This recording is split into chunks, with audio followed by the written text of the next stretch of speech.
शिक्षण अधिगम की मूल प्रक्रिया है। Basic process of teaching learning. आज हम शिक्षण अधिगम की मूल प्रक्रिया के बारे में जानेंगे। शिक्षण अधिगम की मूल प्रक्रिया कहने का तात्पर्य यह है कि शिक्षण करने के लिए, शिक्षण अधिगम के लिए जो उसकी बेसिक जानकारी होती है, उसके लिए क्या क्या ज़रूरी होता है। जो कुछ भी हम पढ़ते हैं, जो कुछ हम टीचिंग में अधिगम करते हैं, उसके लिए क्या बेसिक होना चाहिए, क्या बेस होना चाहिए, जिससे हम ये सीख सकते हैं।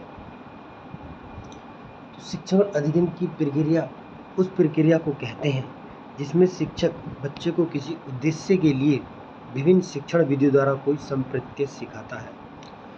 शिक्षण अधिगम की प्रक्रिया उस प्रक्रिया को कहते हैं, शिक्षण अधिगम की जो प्रक्रिया होती है उस प्रक्रिया को कहते हैं जिसमें शिक्षक बच्चे को किसी उद्देश्य के लिए विभिन्न शिक्षण विधियों द्वारा कोई संप्रत्य सिखाता है। विभिन्न शिक्षण विधियाँ, टीचिंग स्किल्स। हम जब बच्चे को अपनी क्लास में पढ़ाते हैं तो उसका एक उद्देश्य होता है। हर एक पाठ पढ़ाने का एक उद्देश्य होता है। उद्देश्य होता है उसको कोई चीज़ सिखाना, उसके व्यवहार में परिवर्तन करना, या उसको 5वीं क्लास का है तो उसको उस क्लास से पास कराना, उसको उस पाठ के बारे में समझाना। तो शिक्षण अधिगम प्रक्रिया उस प्रक्रिया को कहते हैं जिसमें शिक्षक बच्चे को किसी उद्देश्य के लिए विभिन्न शिक्षण विधियों द्वारा कोई संप्रत्य सिखाता है। विभिन्न शिक्षण विधियों, टीचिंग स्किल्स। विभिन्न शिक्षण विधियों में ये होता है कि उसके पूर्व ज्ञान को नवीन ज्ञान से जोड़कर, जो उसने पहले सीखा है उसको नए ज्ञान के साथ जोड़कर उसको सिखाना, या अन्य कोई भी शिक्षण विधियों द्वारा उसको विभिन्न तरीकों से उसको ज्ञान का अर्जित कराना, ये सब शिक्षण विधियों में आता है। और कोई सी भी शिक्षण विधि हो तो शिक्षण अधिगम प्रक्रिया उस प्रक्रिया को कहते हैं जिसमें शिक्षक बच्चे को किसी उद्देश्य के लिए विभिन्न शिक्षण विधियों द्वारा संप्रत्य सिखाता है, संप्रत्य कौशल सिखाता है। तो शिक्षण अधिगम की मूल प्रक्रिया उस प्रक्रिया कहते हैं जिसमें शिक्षक बच्चे को किसी उद्देश्य के लिए विभिन्न शिक्षण विधियों द्वारा कोई संप्रत्य सिखाता है। इसके मुख्य रूप से 3 बिंदु प्रक्रियाएं हैं, या इसके 3 बिंदु हैं। एक तो उद्देश्य होता है, किसी चीज़ को करने के लिए एक टारगेट होता है। तो पहला होता है उद्देश्य, हम उसको क्या सिखाना चाहते हैं, हमें पहले वो फिक्स करना पड़ता है। फिर होता है अधिगम अनुभव क्रियाएं। दूसरा आता है अधिगम अनुभव क्रियाएं। अधिगम मतलब सीखना, हमने किस अनुभव के द्वारा कोई पाठ को सीखा था, उसको अपने दैनिक जीवन में किस तरह से जोड़ा हो। तो यह भी एक शिक्षण विधि का शिक्षण अधिगम की मूल प्रक्रियाओं का पॉइंट आता है कि अधिगम अनुभव क्रियाएं। उस पाठ को सीखते समय हमें उसका अनुभव होना चाहिए, तभी हम किसी भी बच्चे को इस चीज़ के बारे में सिखा पाएंगे। तो पहला टारगेट फिक्स हो, उद्देश्य हो कि हमको क्या सिखाना है। दूसरा अधिगम अनुभव क्रियाएं, कैसा हमारा उसके प्रति अनुभव है, उस पाठ के प्रति, उस लेसन के प्रति, उस बच्चे को सिखाने के प्रति। विद्यार्थियों का मूल्य निर्धारण, मूल्यांकन करना, और समय समय पर बच्चे का हमें मूल्यांकन करना चाहिए। उसने क्या सीखा है, हमने कोई चीज़ तो उसको माना, कोई पाठ पढ़ाया, उसको सिखाया, क्या उसने वह सीखा है। अगर हम उसको नहीं जान पाएंगे तो उसने कुछ सीखा है, तो यह भी जो है ठीक नहीं होगा। हम उसको पढ़ाते रहें, उसका मूल्यांकन ना करें तो ये भी ठीक नहीं होगा ना।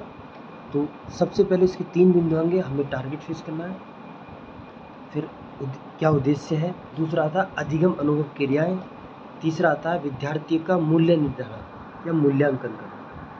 शिक्षण अधिगम प्रक्रिया में शिक्षक की भूमिका महत्वपूर्ण अधिक होती है, इसलिए इसे प्रभावी बनाने के लिए शिक्षक को निम्न योग्यता होनी चाहिए। शिक्षण अधिगम की प्रक्रिया में शिक्षक की भूमिका महत्वपूर्ण होती है, इसलिए इसे प्रभावी बनाने के लिए शिक्षण को निम्न योग्यताएं होनी चाहिए। शिक्षण अधिगम प्रक्रिया में शिक्षण की भूमिका महत्वपूर्ण होती है, इसलिए इसे प्रभावी बनाने के लिए शिक्षक में निम्न योग्यता। शिक्षण अधिगम, यदि हम किसी भी पाठ को बच्चों को सिखा रहे हैं तो इसमें क्या होता है, शिक्षक की भूमिका महत्वपूर्ण होती है। शिक्षकों को अनेक टीचिंग स्किल्स आनी चाहिए,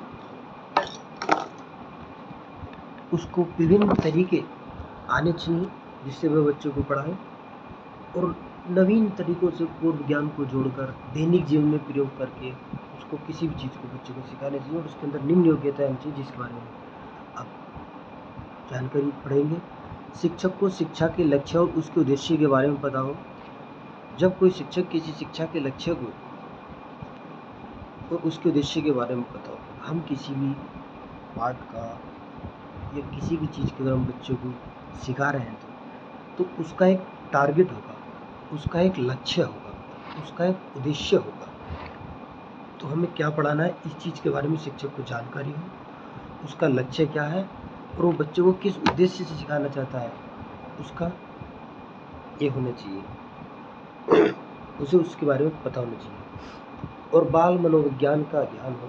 बाल मनोविज्ञान का ज्ञान हो, बाल मनोविज्ञान का ज्ञान इसलिए हो क्योंकि एक क्लास में व्यक्तिगत विभिन्नताएं वाले अनेक बच्चे पाए जाते हैं। अगर टीचर को बाल मनोविज्ञान का ज्ञान नहीं होगा तो वह सभी को शिक्षा प्राप्त कराने में उस तरह से प्रभावी रूप से नहीं बन पाएगा जिस तरह से उसको कराना चाहिए। मान लीजिए सृजनशील बच्चा है, प्रतिभाशाली बच्चा है, वहीं विशिष्ट बुद्धि वाला बच्चा है, तो क्या सभी पे शिक्षा एक समान और एक तरीके से सिखाई जा सकती है? नहीं। तेज बुद्धि वाला बच्चा तो जल्दी सीख लेगा, लेकिन कम बुद्धि वाला बच्चा नहीं सीख पाएगा। तो अगर टीचर को बाल मनोविज्ञान का ज्ञान होगा, कुछ बच्चे शैतान भी होते हैं, तो उन शैतान बच्चों से कैसे निपटना है, उनको कैसे सिखाना है, तेज बुद्धि वाले को, कम बुद्धि वाले को, विशिष्ट बालक को, और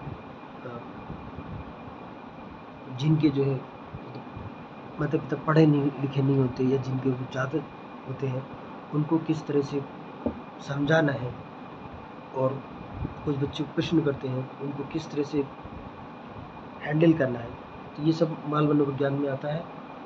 तो शिक्षक को बाल मनोविज्ञान का भी ज्ञान होना बहुत ज़रूरी है। शिक्षक को शिक्षा के लक्ष्य और उद्देश्य के बारे में पता हो, बाल मनोविज्ञान का ज्ञान हो, प्रश्नावली साधनों का प्रयोग जानता हो।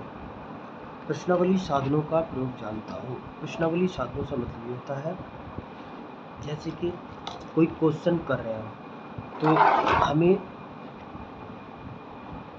क्वेश्चन करने के लिए बच्चों को एकदम बद अंत वाले प्रश्न नहीं पूछिए। बद अंत वाले मतलब जिसका एक ही जवाब हो, वैसे कुछ नहीं पूछिए। खुले अर्थ वाले क्वेश्चन पूछिए, क्यों वाले क्वेश्चन करने चाहिए, और टीचर को सही से प्रश्नावली साधनों का प्रयोग जानता हो, शिक्षा विधियों का ज्ञान हो। वही आ जाता है, चौथा आ जाता है शिक्षा विधियों का ज्ञान हो। कैसे टीचिंग स्किल को अपने क्लास में प्रभावी बनाया जाए, कैसे शिक्षण को बच्चों को दिया जाए, उन सभी का ज्ञान जो है, शिक्षा विधियों का ज्ञान जो है टीचर को होना चाहिए।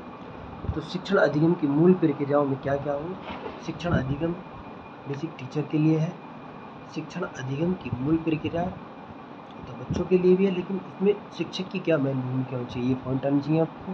तो शिक्षण अधिगम की मूल प्रक्रियाओं में शिक्षण अधिगम प्रक्रिया उस प्रक्रिया को कहते हैं जिसमें शिक्षक बच्चे किसी उद्देश्य के लिए विभिन्न शिक्षण विधि द्वारा कोई संप्रत्य सिखाता है। इसके मुख्य 3 बिंदु होते हैं। एक तो उद्देश्य होता है, अधिगम अनुभव क्रिया होता है, विद्यार्थी का मूल्य निर्धारण या मूल्यांकन करना होता है। शिक्षण प्रक्रिया में शिक्षक की महत्वपूर्ण भूमिका होती है, इसलिए इसे प्रभावी बनाने के लिए शिक्षक को निम्न योग्यता होनी चाहिए। शिक्षक के लक्ष्य और उद्देश्य के बारे में पता हो, बाल मनोविज्ञान का ज्ञान हो, प्रश्नावली साधनों का प्रयोग जानता हो, शिक्षा विधियों का ज्ञान हो। ठीक, तो आज और हमने एक ये टॉपिक को क्लियर कर लिया है, इसके बारे में बेसिक जानकारी हासिल कर ली है।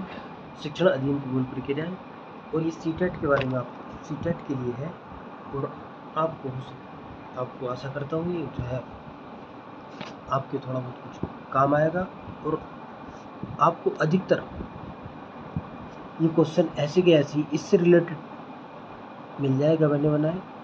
और आपसे अपना समय देने के लिए धन्यवाद। और ज़रा अगर आपको वीडियो पसंद आए तो लाइक कर दें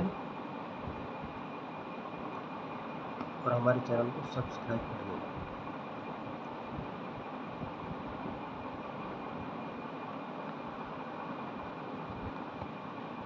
मैं आगे भी आपको ये बेसिक जानकारी टॉपिक वाइज पैडागोजी की PDF है, मैं इन चीज़ों आपको देता रहूँगा। आपका बहुत बहुत धन्यवाद। मिलते हैं नेक्स्ट वीडियो।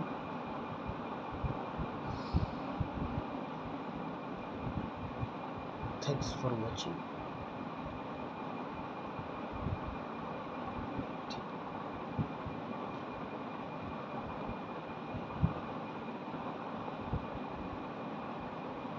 जय